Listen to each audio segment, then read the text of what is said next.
Ladies and gentlemen, welcome back to Hold My Nuggets Incorporated for your 2019 NFL Week 10 post-game analysis show. I am the host, the diligent, vigilant, meticulous, sagacious, conscientious, analytical, methodical individual, the Chiseled Adonis. And we had some exciting games this past Week 10, this past weekend. We kicked it off with a magnificent Thursday night football game where the Los Angeles Android Chargers traveled to the Negro Vagina to take on the Oakland Gruden Grinder Raiders. When we saw the Raiders prevail 26-24. First and foremost, anti-condom, no pull-out poppy. Phillip Rivers was out here throwing apple turnovers, straight up throwing a ton of picks. This man threw 5 on the day. 2 of them got called back, but ended with 3. He threw 2 on the opening possession. Okay, you can't throw 2 interceptions on the opening possession. Granted, there was a flag on one. There was a defensive holding call, but he made up for the holding and said, no, I am guaranteed, I am determined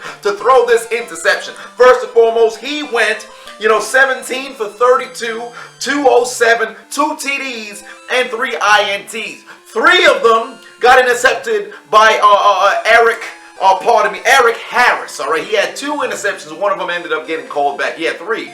2 stood. 1 got called back. First and foremost, the Chargers actually didn't play a bad game. On the game, they had 35 minutes of time of possession. They controlled the damn game, but could not close. They took the lead in the fourth quarter, but their defense did them no favors. And then you saw Double J, no Jeff Jarrett, Josh Jacobs running into the end zone to give the Raiders the lead. Now, on the ground, Melvin Gordon, and this was the first game that I ever screamed on Hot Mic.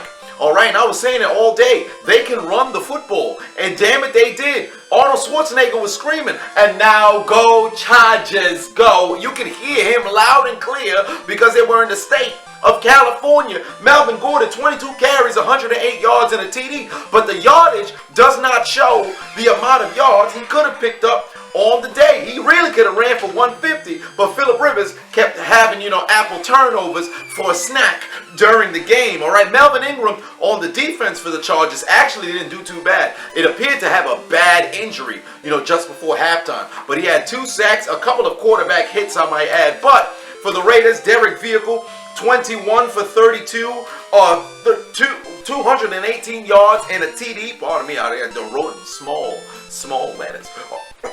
Josh Jacobs, 16 carries, 71 yards and a TD, but he had positive yardage all day. I don't think he had any negative runs or negative receiving catches out of the backfield. It was a great game. The black hole was ecstatic the entire time. I think this was the 3rd time that they were in Oakland all year, if not the 2nd. So this was a sensational game for those Gruden Grinders, and they're over 500. They're number 2 in the AFC West. Hell, they can make a playoff push because Kansas City just lost once again. The Raiders are right there. They're 5-4. Kansas City is 6-4. They can battle. Hey, who knows? If things continue to struggle with Kansas City's defense continuing to be abysmal, who knows? Those Gruden Grinders might just shock the NFL and make it to the postseason. But hell of a W, for them. For the Chargers, another tough loss. Yet another game. I believe every single loss they've had this season has been inside 7 points. All right? This is what the Chargers of old have been. This is the story of Phillip Rivers' 2010's Chargers. Over the course of the past decade, they find ways to lose the close games, similar to Detroit, similar to what you're seeing with, there's another team that continually loses these close games as well. All right, but tough loss for them, good victory for the Raiders. Next, the Lions taking on the Bears. All right, Chicago won 20-13. This game never really felt as if anybody was in the driver's seat. All right, although Chicago did jump out to, I believe it was a 20-6 lead, but both offenses were absolutely abysmal. Okay, it was punt, punt, punt, punt, punt, occasional sack, punt, punt, punt, punt, punt. Maybe there was an interception, punt, punt, punt, punt. There's a fumble. Oh, look, a touchdown. This was not a very good game offensively. And it's not as if the defenses were stifling the offenses and suffocating them. That wasn't the case. It was just a ton of ineptitude on the offensive side. For Detroit, it was a last-minute game-time decision when Matthew Stafford didn't play, and then Jeff Driscoll had to come in and start at quarterback.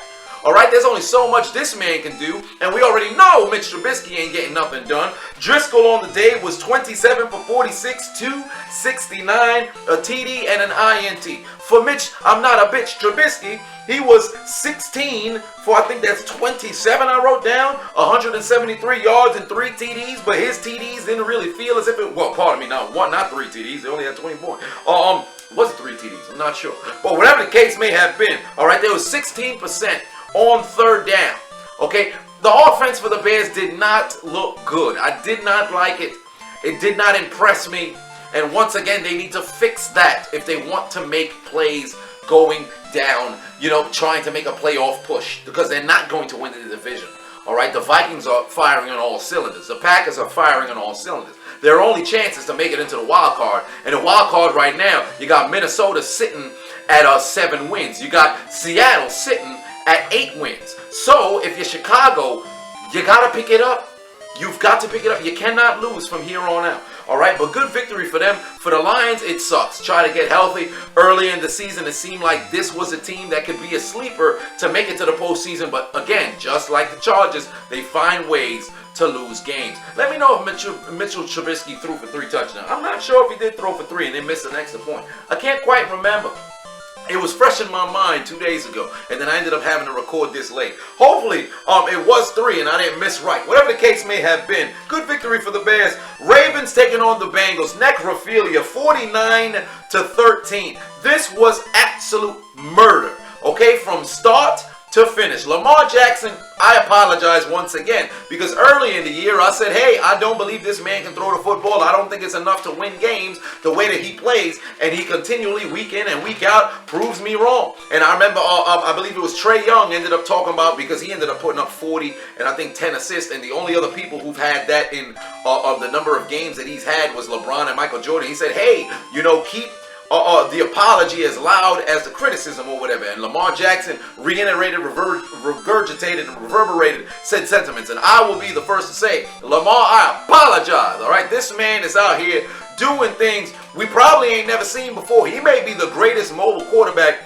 we've ever seen in just a 2-year sample size. He's just doing spin moves nobody ever saw. He made the Bengals look like adolescents out there. Hell, made them look like infants out there. Completely murdered them. 15 for 17, 223 yards, 3 TDs through the air. On the ground, 7 carries, 65 yards, and a TD. This was just him ejaculating all over that Bengals defense.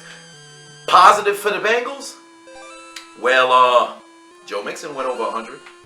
That's good, right? Joe Mixon. Maybe that's a good sign. More importantly, the Bengals possessed the ball 36 minutes, and they did nothing. Nothing. The Ravens are looking scary, man. Their defense is still playing very good football. They scored 2 defensive touchdowns, I might add. Pick 6 from Peters, and then freaking it looked like we was playing Nintendo out there, Super Mario, because Tyus Bowser picked up a goddamn fumble, took it into the end zone. The Ravens are finding ways to win games, you know, offensively, defensively. Hell, if they could get Cyrus Jones to start looking like Jacoby Jones, you might as well just lay out, you know, the playoff bye for them, and if they play, you know, if they play New England in the postseason and they happen to be on the road or at home, remember John Harbaugh's not afraid of them. So the best bet for the Patriots, hope that the Baltimore Ravens somehow fall, you know, more importantly, you might want to hope that they get a first-round bye to where they don't see you and you keep the number 1 seed. So maybe when they see you again, they'll be at Gillette. But if Baltimore does fall to, you know, to the wild card, you want to make sure they're seated somewhere, maybe 5, to where they don't got to go see you at number 1 in the divisional round, because we know the Patriots are going to get the first-round bye. It's a foregone conclusion. It's every single year. I think they haven't had it. When was the last time they didn't have a first-round bye? 2009? And that was the same year they lost to who? Baltimore. But we ain't talking about that right now. Next, Panthers taking on the Packers. Well, we saw the Packers prevail 24-16. I'll say this. This game was very interesting. Kyle Allen didn't really do too much. Run CMC did what he did. Ultimately, it came down to the last possession. CMC ain't get in. Very similar to what happened in week 2, where they played against Tampa Bay and CMC did not get in. However, there was a certain bonehead call that I did not agree with, where the Panthers scored and could have cut it to a touchdown deficit when it was 24-16. But rather than kicking the extra point, they elected to go for 2 because they didn't want to put all that pressure having to kick through the snow on their rookie kicker. However, he's a kicker. He's a professional. He kicked a field goal when you scored your earlier touchdown. Let the man do his job.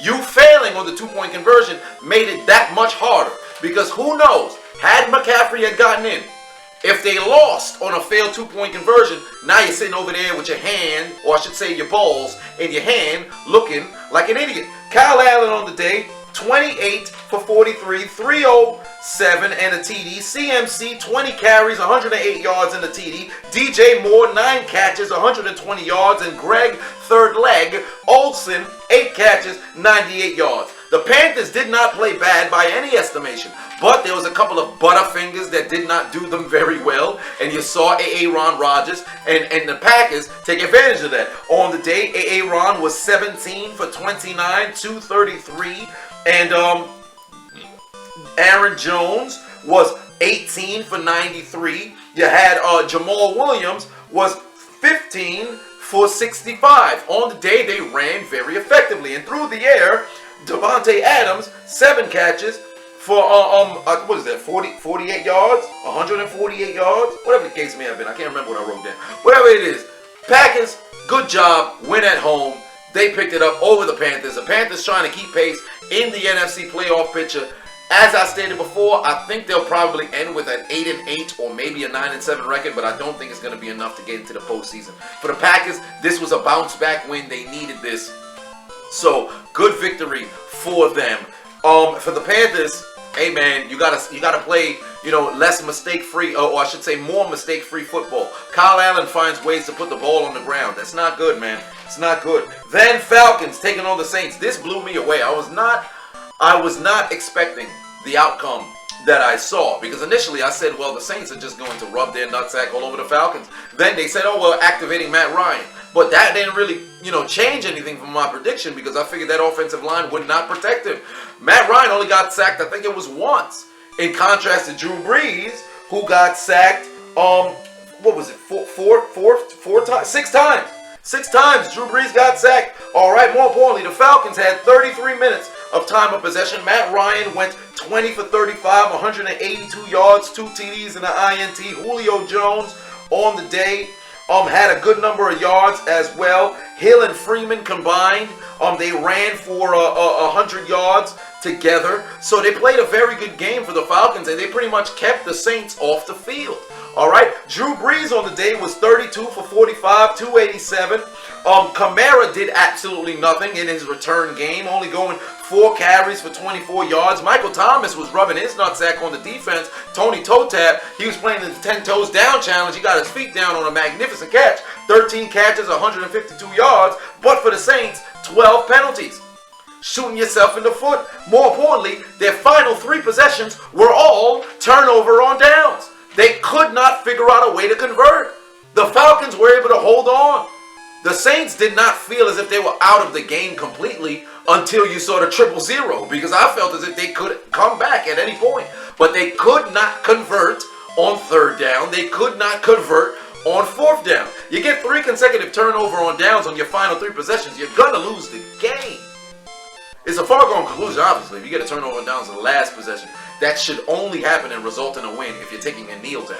But if you lose, obviously you're trying to achieve something there. But the 2 other possessions, it's terrible. More importantly, they had a turnover on downs where they were at like the 30-yard line or something like that. On a 4th and 2, and I think Breeze tried to go to Jared Cook, and it was incomplete. Sean Payton, you're gambling way too much, man.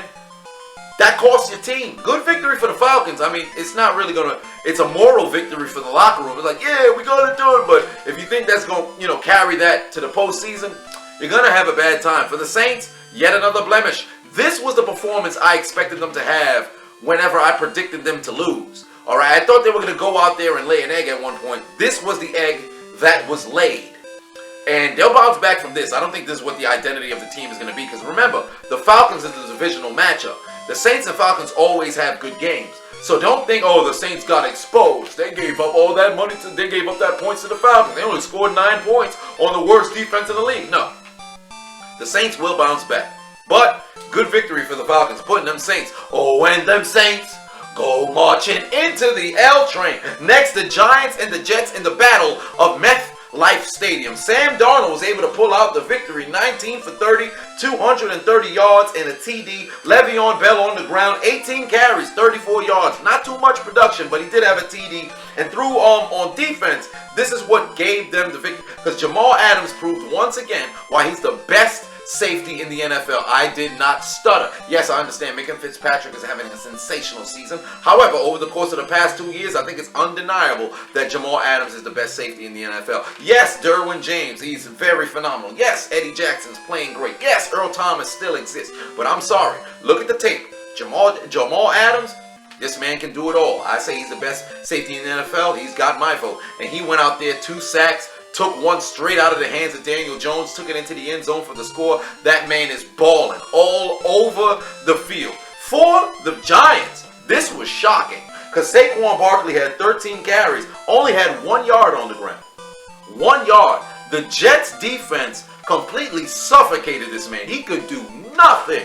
But for the Giants, you did see Daniel Jones, once again, a 4 TD performance. He found Golden Shower Tate twice. He connected with Darius Slayton twice, who's balling, I might add, over the course of the past 3 weeks. He's been playing very good football. But it just was not enough to, overcome these New York Jets. For the Jets, this was a victory that Darnold desperately needed. He desperately needed this victory. More importantly, this is a confidence builder for him because he needs that. He needs that after I'm seeing ghosts. So good victory for the Jets. Now Gary V and everybody out there, yeah, calm it all down because they're going to fall back to earth. Get ready for, a top 10 pick next year. Because take the L out of love. It's over, brother, for this season. Next, Cardinals taking on the Bucks. This was an interesting game. Down to the wire. I thought Jameis Winston would once again, cost them the game. That was not the case. Okay, Kyler, are you bigger than a 5th grader? Murray was 27 for 44, 328 on the day with 3 TDs. And all of them went to Captain Kirk, who had 6 catches for 138 yards and 3 TDs. And a magnificent catch from Larry Fitzgerald, utilizing his dreadlock power, showing why he's a first ballot dreadlock Hall of Famer. I'll say this much. This game had a ton of offense. It did. It had a ton of offense where you saw, the Cardinals have 417 yards of total offense, but they had 11 penalties. That will bite a team in the gluteal cleft. All right. For Winston, he was 30 for 58, 2 INTs, and 358 through the air and a TD. But they had 157 yards of total offense, and they maintained the ball for 36 minutes. This is one of them situations where if the Cardinals had another possession, perhaps they could have won. But it just was not enough. Tampa Bay held on, walked away with that 30-27 victory. Good victory for them. They needed this. Jameis needs a W. Although he's still throwing interception, he needs those W's to build those confidence. All right, build that confidence in the locker room and make those players look at him like, hey, I believe in this guy. This was Mike Evans. I don't think he had a very good game, this particular game, after having a couple of games where this man was an absolute monster.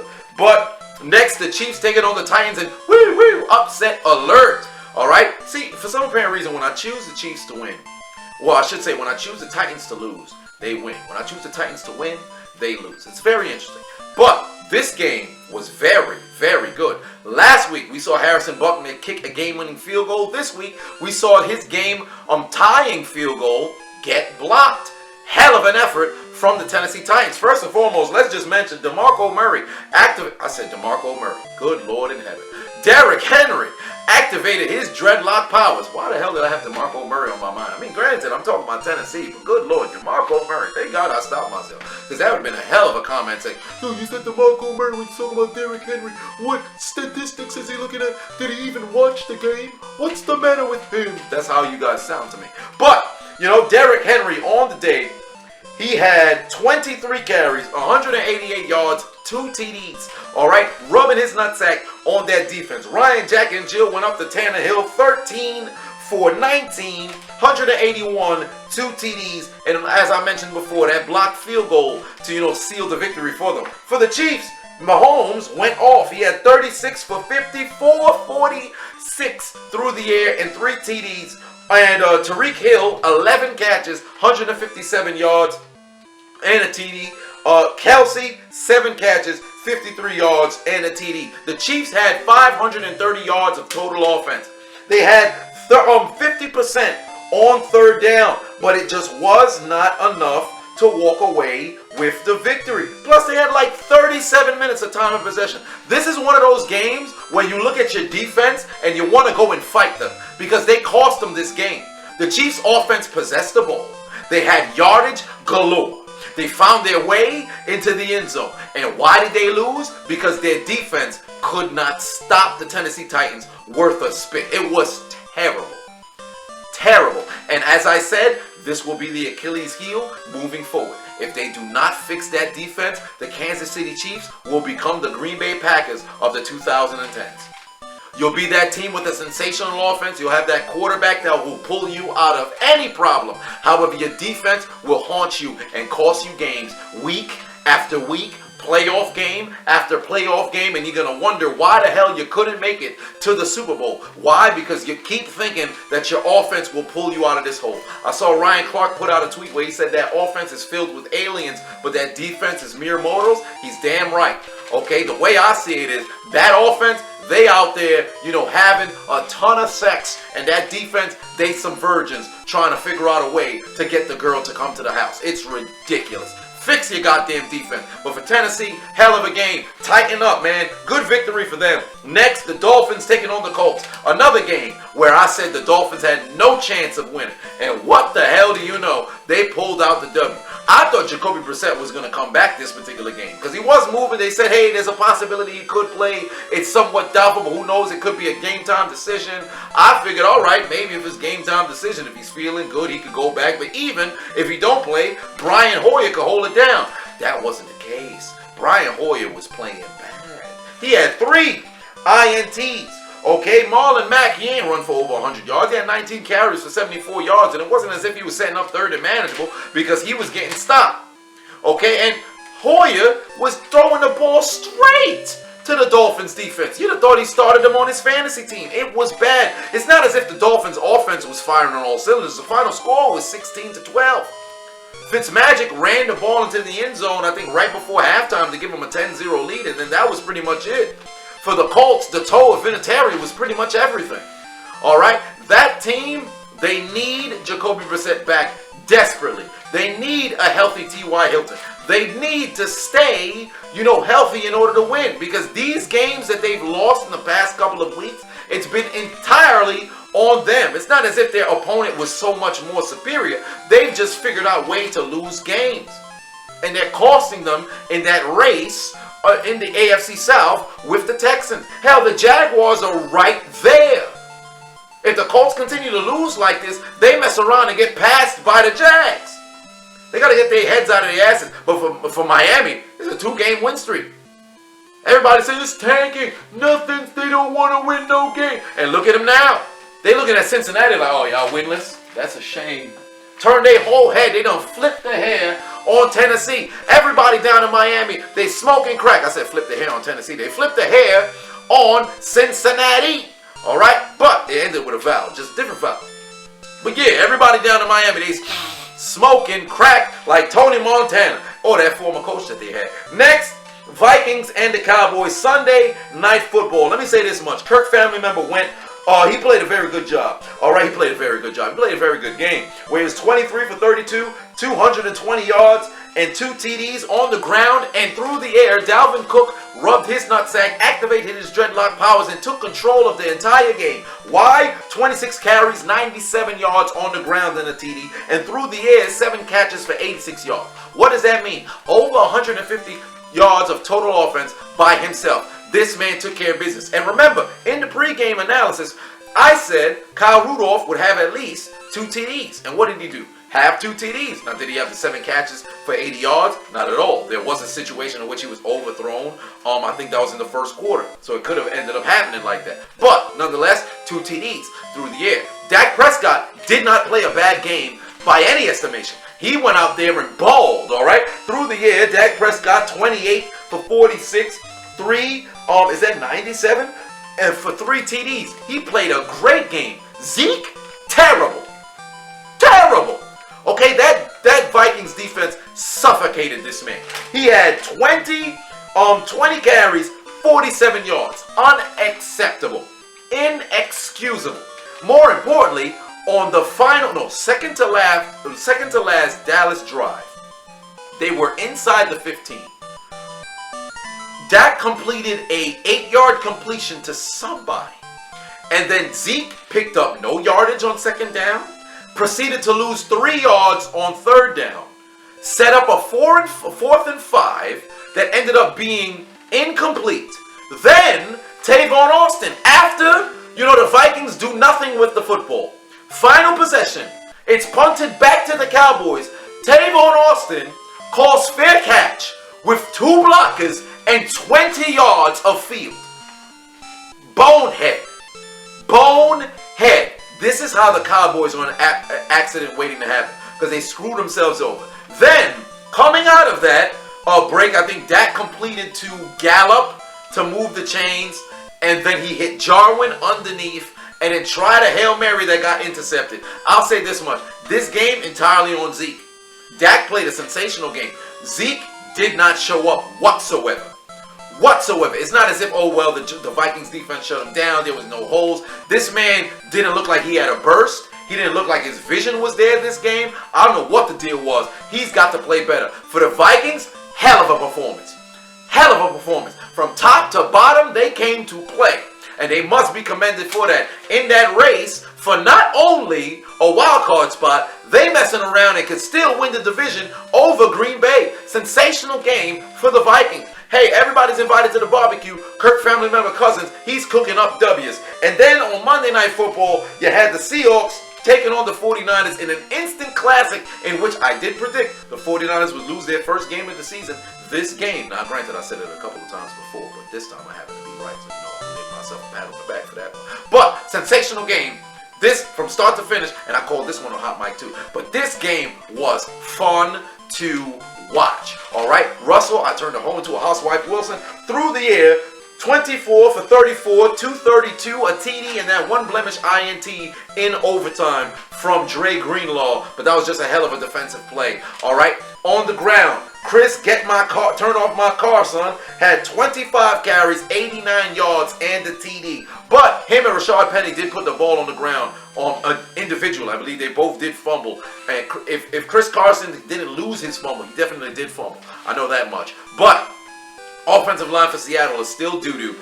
Through the air, DK Metcalf was the leading receiver, 6 catches, 70 yards, but he did have 3 drops on the day. From what I saw, where the ball hit him square in the hands, and this man could not come up with it. But Tyler Lockett did get hurt, so him being off the field, that did affect that Seahawks offense. But no excuses for them, because for the 49ers, Emmanuel Sanders got hurt in the game and could not return because of his ribs. And also, you had I think they had a shuffle on their offensive line. I'm thinking of Pittsburgh and Los Angeles.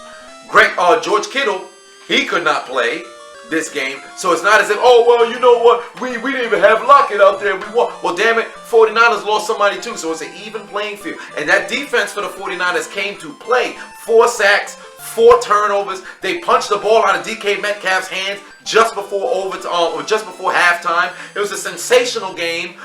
Nick Bosa, he wasn't as much as a force, this game as he was in the past games.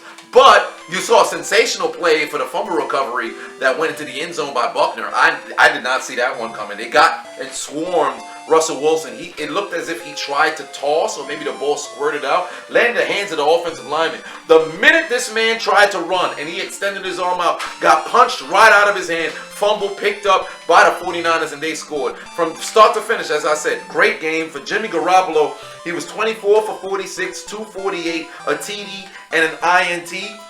The run game wasn't really getting going completely for the 49ers, so they did have to depend on that pass. Deebo Samuel played a very good game, but his hands were just for decoration on one of the plays that nearly ended up getting intercepted, I might add. And then there was one where it was like a crucial third down and hit right through his hands. He re-caught it again, but then got lit up by the safety. Overtime, you saw Chase McLaughlin miss the opportunity to win the game. He missed that kick after making that exact same distance to force the overtime. 5 possessions in overtime. Seattle went down the field, INT. Then the 49ers went down the field, missed the field goal, back the cut off. But back the other way came Seattle, only to have a 3-and-out. Then the 49ers, a quick 3-and-out where they only possessed the ball for 25 seconds, only to see, Russell Wilson utilize his legs once again. He scampered to pick up that first down, slid into pretty much Jason Myers' field goal range because he did hit a 58-yarder with the Jacksonville Jaguars in 2015, I believe.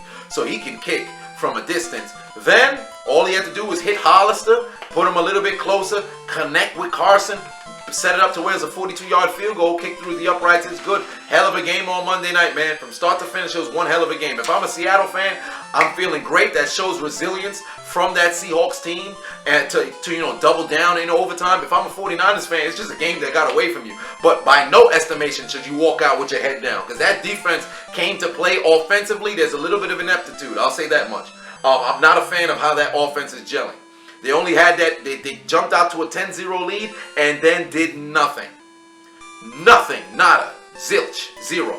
They did nothing offensively. So maybe if that's the loss of Kittle being on the field, Emmanuel Sanders leaving during the game, I was very perplexed as to Jimmy G's, decision making when it came to passing the football, because he did seem to be a little bit confused with trying to hit the right reads. But nonetheless, good victory for the Seahawks. And last but not least, the Pittsburgh Steelers took down the Los Angeles Android Chargers 17-12. I'll say this, that defense is legit. This is probably the best Pittsburgh defense since 2011. They came to play, bottom line, all right? They're getting sacks left and right, finding ways to take the football away. Trey Edmonds had an interception. This man's a running back on punt. I don't know what the play calling was for the Rams this particular game. I don't know if it's the Pittsburgh Steelers defense was just that elite, or the Rams just did not know what the hell to call, because Jared Goff went out there and this man looked lost. He is completely underperforming this season, not playing good by any estimation. I understand Todd Gurley's not giving you the same production that he's been giving you over the course of the past 2 seasons. However, that's no excuse. Cooper Kupp coming into the game had 220 receiving yards 2 weeks ago in London. He had 0 catches on the day. He did nothing. Nothing. On the ground, there was virtually no run game. Jared Goff was under duress the entire damn game. That offense was not here whatsoever. That defense, they actually showed up, because whenever the Steelers made a big play, they'd find a way to give the football back to the Rams. It was a defensive chess match. That's what I saw. But the Pittsburgh Steelers made enough plays to walk away with the game. And I'll say this much. When we're talking about defensive players of the year, you have Shaquille Barrett. You have your, there's a defensive lineman I'm missing right now. Nick Bosa, you can even make that argument that he's not only rookie defensive player of the year, you could also make an argument that he's playing as a defensive player of the year. You got Stephon Gilmore out there in New England, but there's no way you can overlook Minkah Fitzpatrick.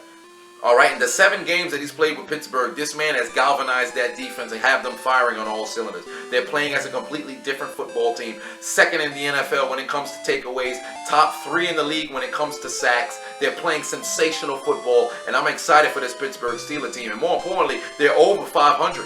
They're no longer 5. They started out 1-4, 0-3. Turned it around, 4 straight victories. It's not like they're beating bums. They go in and they're taking care of business. Right? Last week they beat a very good, Indianapolis team. Granted, Indianapolis lost to the Dolphins now, so people are going to start to look at Indy like, oh, they're not that big of a deal. But they've got capable people. They were a playoff team last year. You just beat the reigning, defending, undisputed NFC champions, trying to defend their crown and get back to the Super Bowl. Pittsburgh's racking up some wins against very good teams. They're building up confidence, and more importantly, at this point, it's about time we start looking at who the hell is the coach of the year. A lot of people said, well, it's going to mess around and be Kyle Shanahan. You was a loser team, last year, and then here you come undefeated going into week 10. But damn it, Mike Tomlin is taking a team that if nobody couldn't get anything done without Le'Veon Bell, they can't do nothing without AB. They lost Big Ben. Their season's over. And here they are sitting at 5-4, 6th seed in the AFC playoff picture right now. All I got to say is, hey, they keep this train rolling, people better watch out, because this defense can be very similar to that 2015 Broncos defense. Peyton Manning wasn't his same self. He had the plantar fasciitis, something to where his leg is similar to when you're trying to walk, it felt like you're walking on nails. He was not healthy by any estimation. Brock Osweiler was a starting quarterback for that team, and they was able to ride that defense and win games. Pittsburgh's winning games on the heels of their defense, and them defense is making the plays at the right time. You better watch out, because this defense is legit. It's no fluke, man. And I don't say that as a biased fan. But being a Pittsburgh fan, you felt comfortable when your offense was on the field in the final possession. But when it's your defense that's out there, it was always holding your breath. You're not too sure if you can exhale yet.